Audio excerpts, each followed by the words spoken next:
Welcome, Mr. Nilabh Nagar, the Hi. architect everybody knows about. He is from Architect Hafiz Contractor. Welcome to our show. Sir, before we start the regular interview, let us know about yourself. How did you start as an architect and how did you join? When did you join the Architect Hafiz Contractor's office? And about your passion, about your education, and much more. Yeah. Thank you for inviting me for this talk. Uh, I would say my journey started quite way back 33 years ago. And I graduated from School of Planning and Architecture, Delhi. Right. Uh, and there's a nice story as to how I uh, got into interested in architecture itself.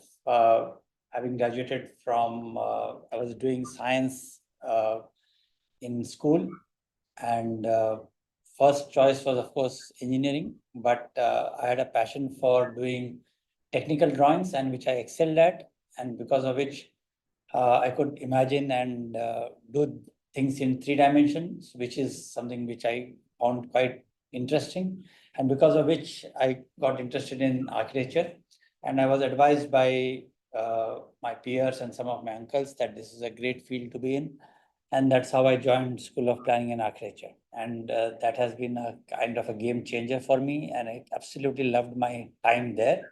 And then during my training, in my final year, when the training period came, that is when I joined Architect Hafiz Contractor in 1991, and since then I've been here.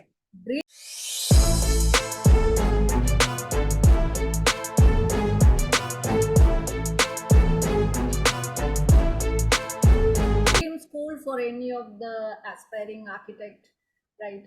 So you got all kind of experiences and the learning from your school of architecture, and we would like to know more about when did you join AHC and your experience in the largest architectural firm in India, considering the square feet of designing as well as the manpower.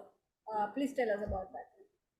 Yeah, like I told you, I joined in 1991 and I've been here since. One of the first and the greatest part of this office is the diversity of projects that we happen here, and that has continued to interest me till today, in the sense that when I started off working in a small residence. First, imagine my first project was a master planning project of 300 acres. So imagine, as a young architect, I come to this office and Hafiz sits across and says, let's do this master planning of this 300 acres for DLF. At that time, I started work. Then from there onwards, we started doing, I did a small residence for like a bungalow scheme for some of the, at New Bombay. And then one of my first big project was a corporate office building, which I started in Powai, which was a challenging project because I had to complete that entire project from designing to completion in 1 year. So 11 months we finished it, including all the interiors. So as a young graduate of say 1 or 2 years, I get to do a project of this size and scale, which was excellent for me. And subsequently, over the period, got to do a shopping mall, got to do airports, got to do railway stations, got to do housing, got to do a hotel, a hospital, and all that. So this variety of projects that this firm gets, and the opportunity to do such work, is what makes it very, very exciting to work here. And the atmosphere here, which is being quite open, and Mr. Hafiz is very approachable. He's involved with a lot of designs throughout. And so that interactions with him, interactions with my colleagues, everything has been a very enriching journey. So something which I've been enjoying it, and I continue to enjoy it.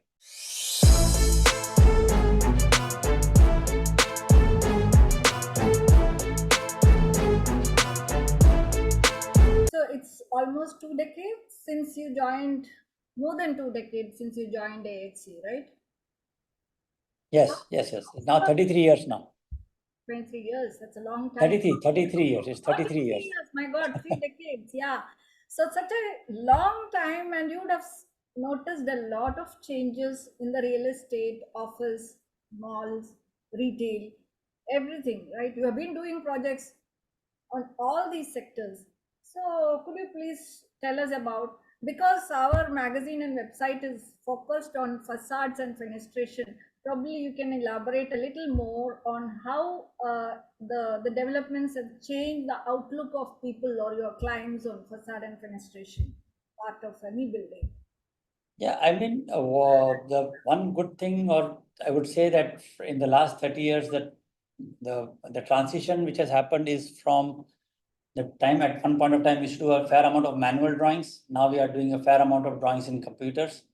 The buildings have now got more analytical in the sense that today we can analyze buildings much better than what we could do 15, 20 years ago. There are a lot of softwares which kind of simulate the energy modeling of the building, the amount of heat gain which is coming into it, the light which is coming into it. All these things make a lot of difference to the choice of materials, the choice of fenestrations that we use, kind of shading devices that we use.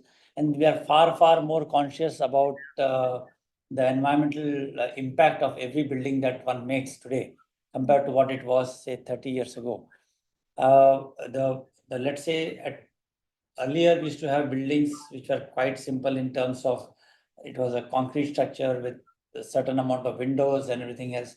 Curtain walls started coming, even though we were one of the first people to start curtain walls in back in 89.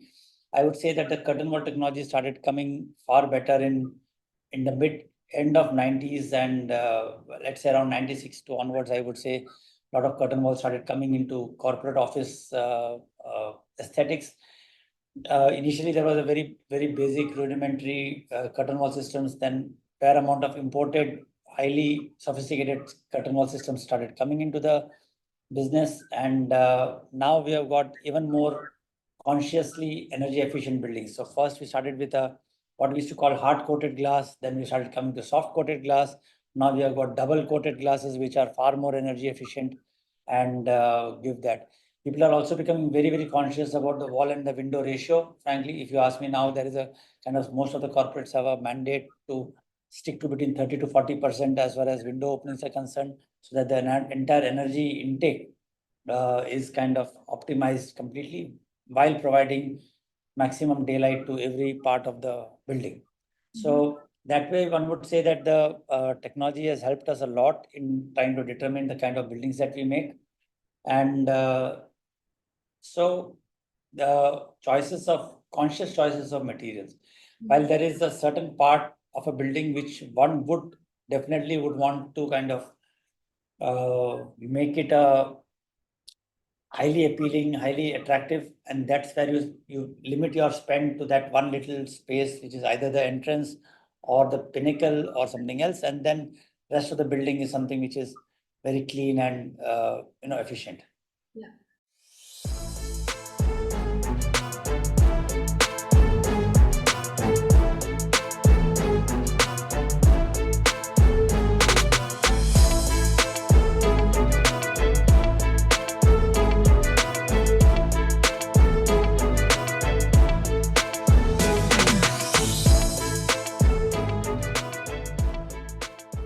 Curtain walls. Now you have started using different technologies and materials for your projects, in on facades as well as in fenestration. You've started doing BGU facades.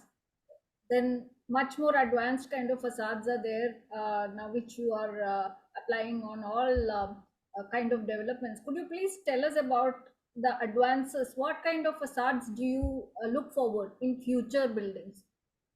SGU, DGU, and what is more? I would say the future of facades would definitely be an adaptive facade. I would frankly say that because today facades so far have been very, in the sense, static in its approach to the thing. But we also know that sun moves in different directions, and you get different requirements both for summer and winters, especially in the North India. So I would say dynamic facades is the way forward. You've got examples of color changing or different intensity glass, which performs differently under different sunlight conditions. We know that. We also find that increasingly use of solar generative facades, which is coming into play, where I'm exploring that option in one of my buildings, which I'm currently designing, where I'm trying to understand how much of the energy I can generate from a facade. That is something I'm looking at. And I think shading is becoming a very critical factor because curtain wall gives you an even light, which is top to bottom, which is something which everybody prefers. But at the same time, it brings in a fair amount of sunlight. So the shading in such a way that you get a diffuse sunlight into the space, and especially things like sun louvers and light shelves, which bring in light deep into the office space or a residential space. That is something which we have used before, and I think it will continue to be driving how we design the buildings.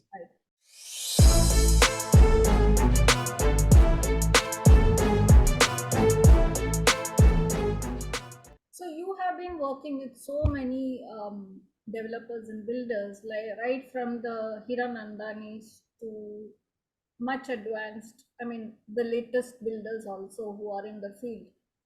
The things have changed in the real estate market, right? So how do you approach your client and convince your ideations to them? I think today's developer world is all about efficiencies. They totally believe that the most efficient use of the floor space index that you get and maximize the efficiency in that manner to get the maximum number of apartments that you get or maximum number of office space that you get. So that's the key focus because that drives the income and the profitability. And also lately I've understood, and which is an exciting thing, that developers are also very keen to invest in public spaces. So there is a attention to the entrance lobby, there's an attention to the public plaza in front of the buildings, that approach to the building, and the relationship of the building to the city. So what is to be a pure mathematical situation, there is a certain amount of social consciousness, and also the fact that today interactions, that human bonding, everything else which makes a difference to a good complex is very, very important. So attention to the clubhouses, attention to gardens, attention to the approach, attention to the public spaces, to the pedestrian spaces, all these have started becoming very, very important to all the developers, and they have started reflecting that in their community. So if you see, a lot of these ads are all about family, about community, about interactions with the people. So those are things which have come into and this thing. So since our thoughts are very much aligned to get projects of this nature, one doesn't have to spend too much time trying to convince a developer to go for it.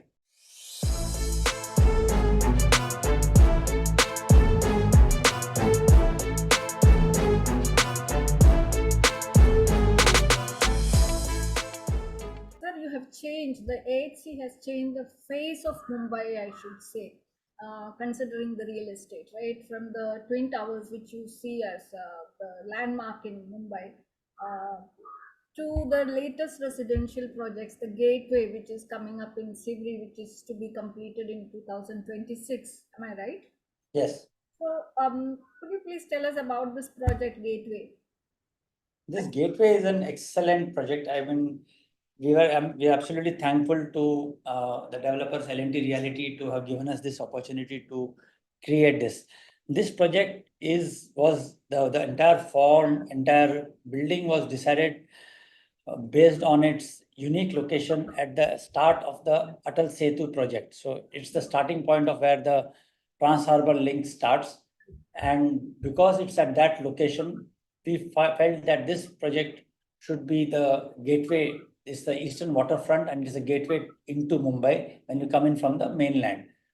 So the concepts and the initial sketches of Mr. Hafiz and like that was all trying to make it into a large entrance portal kind of a structure. And then once we went into the detailing of the flat sizes, of the unit sizes, of the views that this particular project has of the entire eastern waterfront, then we realized that we could create, and the space which was available on the site, we started rationalizing the design, and at the end we decided to have all the apartments facing the harbor, overlooking the Trans Harbor link. And at the end of this, we thought we should have something absolutely spectacular and stunning, which is to create a clubhouse at the level 55, which is where we are almost creating about 30,000 odd square feet of kind of a public space, so to call, with gardens, with lounges, with the spa, with everything else that is there. So it's like the absolute pinnacle of luxury, as I would say, which would give almost like a commanding view of the entire south, north Bombay that there is. Besides this, we also have in this project a very large podium and a garden in it. And we absolutely at the grade level, we also have a certain bit of retail, because you can't have dead facades on the building. You need to have some retail at the ground, which activates the street front, and we have been very conscious about it.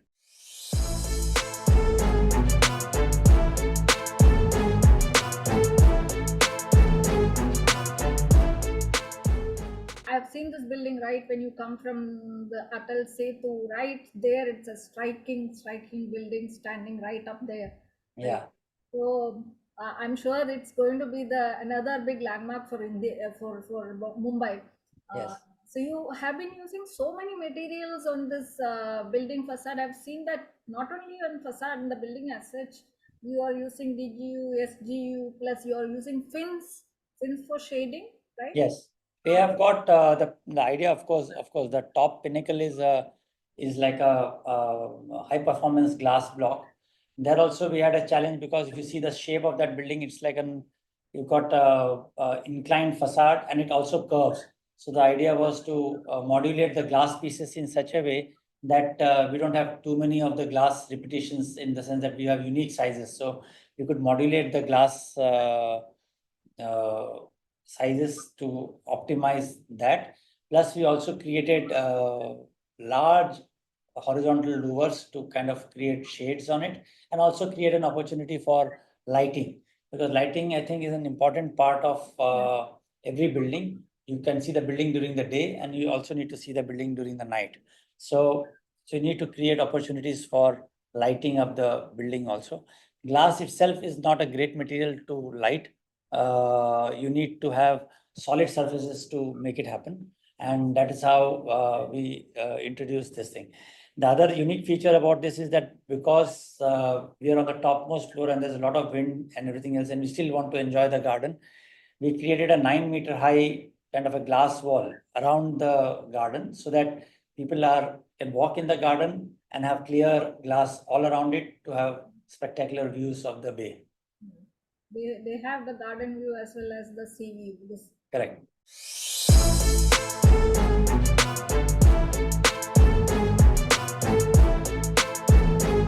Tell us about some of your very challenging projects which you have worked. You have worked on hundreds of projects now. One of, maybe you can pick and choose 2 or 3 projects and talk about what was the challenging features in certain projects. I think one of the first challenging projects which I did was the Atria Mall at Worli, which was started off when we started off the basements and everything else. We realized that the footprint which came, it kind of it had become 2 blocks. And then the idea was to create one of the a good shopping mall there. And so the first thing which the shopping mall needed was extreme visibility into the interiors of the space itself. So at that point, since we had these 2 blocks and we created this atrium in the middle, we wanted maximum visibility to the entire north-south traffic of Bombay. So that's one of the first times that I started using cable net facades. We had a very specialist agency which took our idea and developed it into a double curvature cable net facade, which is one of the most unique features of that project.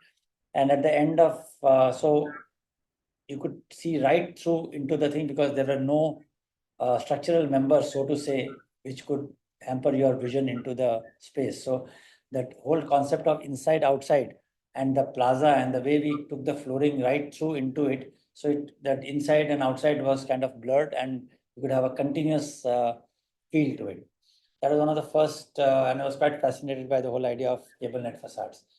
And then one more interesting project came about when we did the Bharti Airtel building at Gurgaon, where I could understand that you could use PVB interlayers to create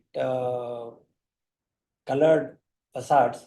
And this colored facade was also uh, a concept which we developed after having discussed with the management at Airtel, where they wanted to create a landmark building which reflects the whole idea of Airtel. So we took the Airtel logo color and we said, why not use this color onto the building? And then Mr. Hafiz created this entire pattern on the facade, which is like a more like an artwork which he created. And then we had to be very careful to understand that wherever the colored facades, which is basically in the spandrel portion, and then we used blue glass where there was the vision portion. So to be careful that one doesn't have colored glass in the vision portion, and then we created this entire facade from there. And then during that time, one could realize that amount of patterns or amount of colors which come about with PVB. Then there was a challenge that we wanted to light it up in the night, same facade. So the PVB, while it has to be opaque, it has to also be, some of them have to be translucent, so that tomorrow when we light it up in the night, we still have that. So I think that was one of those challenging projects that happened. And then this building itself also was kind of two blocks. So the two blocks were not talking to each other. So I say we opened up that building in the middle, the facade or the atrium in the middle. And in there also we created a cable net facade after having learned the transparency that cable net could give us. We introduced the cable net facade between the two buildings in the atrium of Bharti. And there we had an international team which came in from Australia, which erected that thing. And that was also one of those great learning experiences that.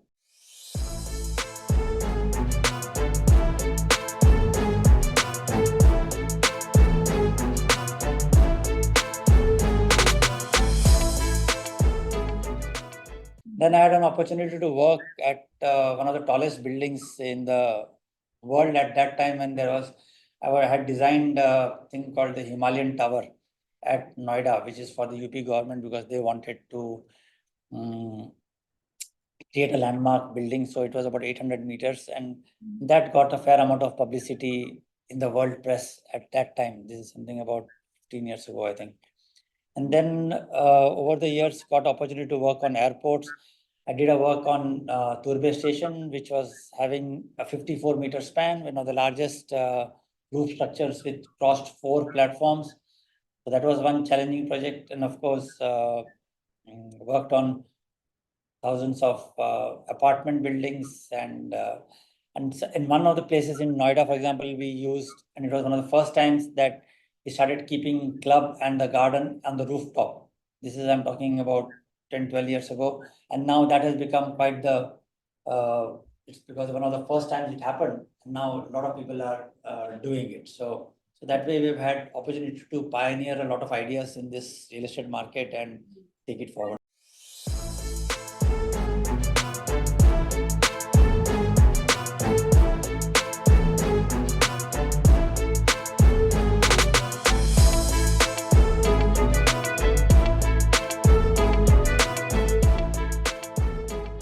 Each project is different from other. The experience in Atrium Mall when you enter the mall, and I don't think it has changed over the period of time. It is the same, the kind of enthusiasm, the kind of shopping experience, the kind of crowd management which happens inside, the way it is designed, it is amazing.